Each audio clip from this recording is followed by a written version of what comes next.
Good everyone. I hope you guys have an amazing day. So what I'm going to do today, right? So I'll talk briefly about the CPQ object relationship.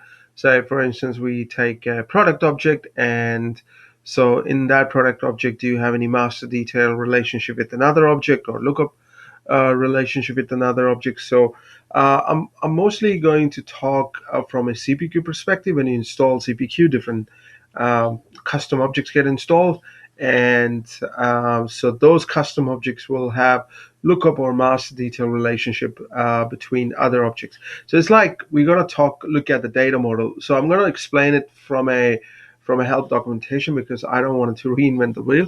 But in saying so, the data model is very important because in my Salesforce career, I've seen people doing crazy data models, which sometimes make no sense to me. Um, so from a CPQ perspective, it's very important so that you might get tempted to in your CPQ implementation. Okay, let me do master detail relationship with this. Let me do master detail relationship. I mean, you obviously don't want to end up having a circular relationship, right? So it's very important you guys understand that. So this is the Salesforce help documentation. So I'm gonna go walk you guys from here. So we have a lot of objects which is associated with the CPQ, which comes handy when you're doing CPQ implementation. So say for instance, right, additional document, right? So this is if you look at this one, if you go to Object Manager. Um, so this documentation, the additional document, does not contain any master detail with any other custom objects or standard object for that matter. So it does have, forget about the user, right? It does have opportunity or product code, all in the form of a lookup relationship. It also has template section and code. There's no master detail relationship, right? So the same way it goes for asset. It has a lookup relationship for code line, product, and subscription, the block price, configuration attribute. So um, if you look at only the contracted price, it has a lookup master detail with account. So if you look at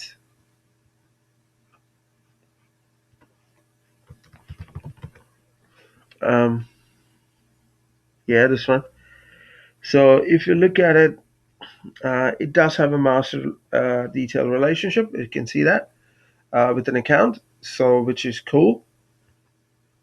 Um, so and then when you go to the configuration rule, it has a master detail with the product rule, and then same goes with the custom action condition.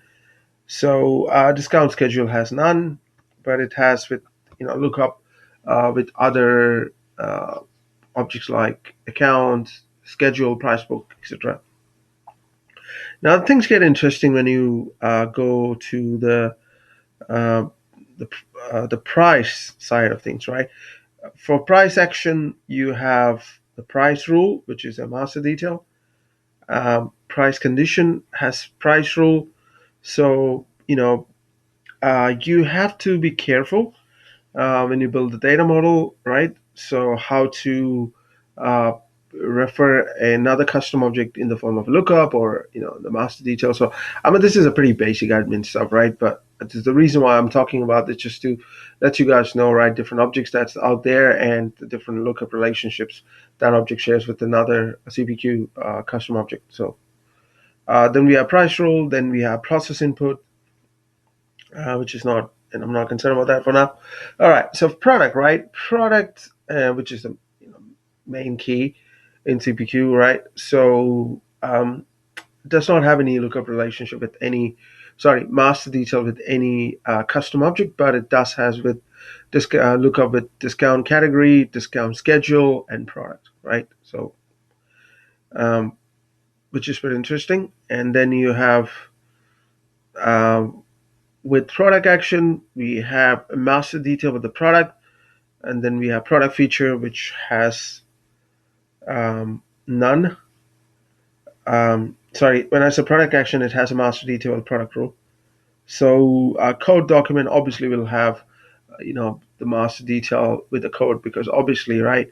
the code document is a child of the code, right? If you look at that, and if you want it, so obviously when the code don't exist, the document makes no sense. So in that perspective, right? And similarly, the code line, right? Because codes are very important, right, from a CPQ perspective.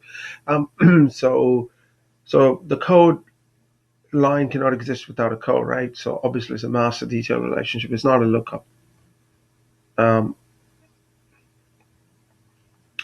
okay, so we have code line group. It's pretty much the same for the code group.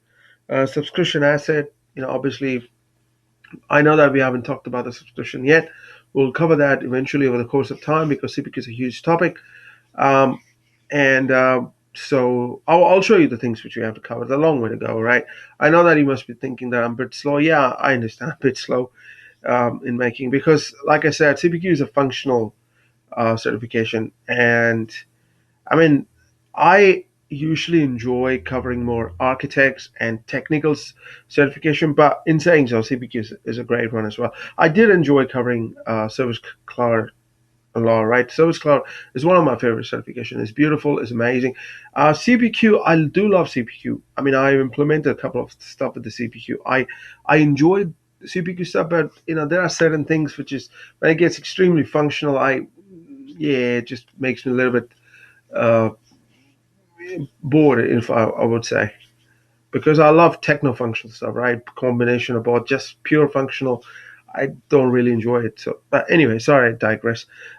So subscription asset, right? So subscription asset cannot exist without subscription. It's just common sense. So then we have template content and template section. So there are a lot of it. I mean, I would highly encourage you to go through it, read through it. If it's good to know. I mean, from an exam point of view, you won't get asked much, but it's good to know from an implementation perspective, right?